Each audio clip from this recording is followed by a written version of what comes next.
शुभ मध्याह्न बच्चों। तो हिंदी साहित्य में हम लोग पढ़ रहे थे मातृभूमि का मान। मातृभूमि का मान शीर्षक एकांकी हम लोग पढ़ चुके थे कि लाइव क्लास में हमने इसको समाप्त कर दिया है। आज मैं इसका आपको सारांश बताऊंगा कि जो बच्चे लाइव क्लास नहीं किए होंगे वे यदि देखें तो उनको समझ में आ जाए। तो सबसे पहले मैं आपको बता देना चाहता हूं कि मातृभूमि का मान ये हरिकृष्ण प्रेमी द्वारा लिखी हुई यह एकांकी है, जो यह मातृभूमि की सेवा के लिए वह वीर सिंह जो है क्या हो जाता है, वह अपनी बलि को दे देता है। क्योंकि इसमें मुख्य रूप से चार पात्र हैं। राव हेमू जो कि बूंदी का शासक है, और अभय सिंह जो कि मेवाड़ का सेनापति है, और महाराणा लाखा जो कि मेवाड़ के शासक है। यानी मुख्य रूप में इसमें दो राजा हैं, ठीक है। तो पहला है राव हेमू और महाराणा लाखा। तो महाराणा लाखा जो है वह मेवाड़ के शासक हैं और राव हेमू जो है वह बूंदी के शासक हैं, ठीक है। अभय सिंह मेवाड़ का सेनापति है और वीर सिंह वह मेवाड़ का सेनापति है, लेकिन वह निवासी है बूंदी का।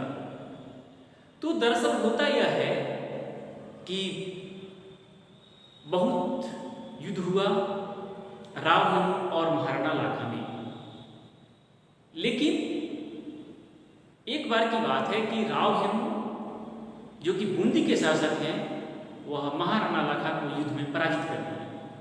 महाराणा लाखा को इससे बहुत ग्लानि महसूस हुई, उन्हें अपमान महसूस हुआ। तो उन्होंने इसका बदला लेने के लिए सबसे पहले तो उन्होंने अपने सेनापति को भेजा कि दोनों राज्य को एक में मिला लिया जाए, लेकिन राव हेमू को ये बातें पसंद नहीं थी। उन्होंने इसको ठुकरा दिया। तो महाराणा लाखा को और ज़्यादा उनको ग्लानि हुई, अपमान महसूस हुआ, क्योंकि वह राव हेमू से युद्ध में हार गए थे। तब क्या होता है कि वह एक प्रण लेते हैं कि जब तक मैं बूंदी के राज्य पर आक्रमण नहीं करूंगा, उसको जीतूंगा नहीं, तब तक मैं अन्न और जल ग्रहण नहीं करूंगा। यह महाराणा लाखा ने ऐसी प्रतिज्ञा की, क्योंकि उन्हें अपने अपमान का बदला लेना था, ठीक है। तो हालांकि युद्ध में तो एक की हार होती है और एक की जीत होती है। तो अगर किसी की हार भी होती है तो अपमान की बात नहीं कहा जा सकती, क्योंकि एक हारता भी वही है जो कि लड़ता है।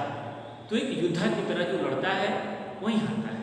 लेकिन महाराणा लाखा जो है उस हार को या अपमान समझते हैं, इसलिए उन्होंने ऐसा प्रण किया कि जब तक मैं बूंदी पर या बूंदी के शासक राव हेमू हैं, तो बूंदी पर जब तक मैं अपनी विजय पताका नहीं फहराऊंगा तब तक मैं अन्न और जल ग्रहण नहीं करूंगा, ठीक है। तब इस महाराणा लाखा के ऐसी प्रतिज्ञा सुन करके उनके राज्य के सिपाही, सैनिक, सेनापति सब आश्चर्यचकित हो जाते हैं और उन्हें समझाते भी हैं कि महाराज आप ऐसा प्रण मत लीजिए, क्योंकि युद्ध में ऐसा होता है। तो ऐसी प्रतिज्ञा गलत है। आप अन्न जल ग्रहण ही नहीं करेंगे तो फिर आप जीवित कैसे रहेंगे। तो बहुत से लोग समझाने का प्रयास करते हैं, लेकिन वह नहीं मानते हैं। तभी चारणी का प्रवेश होता है, जो कि वह एक चारणी जो है वह महाराणा लाखा की सलाहकार है, और वह कहते हैं कि क्या बात है कि आज महाराणा लाखा इतने उदास हैं।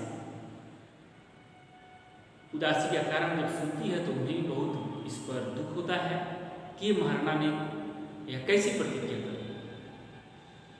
लेकिन वह एक युक्ति बताती है, उपाय बताती है कि हाँ इसका एक उपाय है। सबसे पहले क्या किया जाए कि बूंदी का एक नकली दुर्ग बनाया जाए, दुर्ग यानी किला, जहाँ राव हिमू जो उसके शासक थे, तो बूंदी का एक नकली दुर्ग बनाया जाए और उस नकली दुर्ग पर महाराणा लाखा उस पर आक्रमण करेंगे, हमला करेंगे और अपनी विजय पताका को लहराएंगे। इससे इनकी प्रतिज्ञा पूरी हो जाएगी और यह अंजल को ग्रहण कर लेंगे, क्योंकि इनकी मान सम्मान को जो ठेस पहुंची है वो भी समाप्त हो। यह बात सबको पसंद आती है, महाराणा लाखा को भी पसंद आता है और वो आदेश देते हैं कि ठीक है, अगर ऐसी बात है तो इसकी तैयारी की जाए। तो चित्तौड़ में ही, यानी महाराणा लाखा मेवाड़, यानी मेवाड़ जहाँ से वे शासन करते थे, तो मेवाड़ के राज्य में ही बूंदी का एक नकली दुर्ग बनाया जाता है और जब दुर्ग बन जाता है तो महाराणा लाखा उस पर आक्रमण करने के लिए आमंत्रित किया जाता है। तभी वीर सिंह, जो कि वह बूंदी का रहने वाला था लेकिन शासक था वह मेवाड़, लेकिन वह नौकरी करता था मेवाड़ किया, यानी महाराणा लाखा किया, तो उसने सोचा कि मेरे रहते मेरी मातृभूमि का अपमान हो, यह मुझे बर्दाश्त नहीं।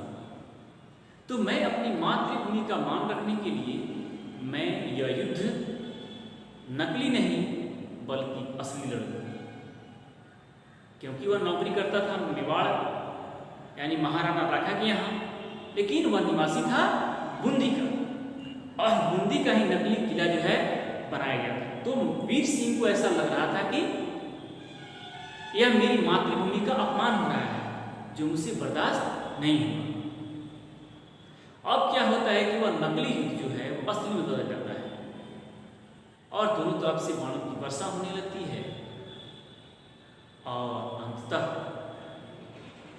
महाराणा लाखा भी जब इस बात को सुनते हैं तो वह भी जो है कहते हैं कि ये वीर सिंह क्या कर रहे हैं, लेकिन वीर सिंह ने कहा कि नहीं, ये मेरी मातृभूमि का सवाल है। और अंततः वीर सिंह शहीद हो जाता है अपनी मातृभूमि का मान रखने के लिए, इसलिए शीर्षक पड़ा है मातृभूमि का मान। तो उसका मान और सम्मान रखने के लिए वीर सिंह शहीद हो जाता है और शहीद जब होता है तो महाराणा लाखा को बहुत दुख होता है और बहुत आदर के साथ उसके शव को अपने पास लाते हैं और उसका आदर सम्मान करते हैं और अपनी प्रतिज्ञा पर पछतावा भी करते हैं कि मेरी एक अविवेकपूर्ण प्रतिज्ञा के कारण एक वीर सैनिक मारा गया, जो कि ऐसा नहीं होना चाहिए। तो इतना सब होने के बावजूद महाराणा लाखा और राव हिमू ने सोचा कि अब हम लोग दोनों राज्य को एक साथ मिला लें और मिलजुल करके रहें, तभी वीर सिंह की शहादत शहीद जो है सार्थक होगी, अन्यथा निरर्थक।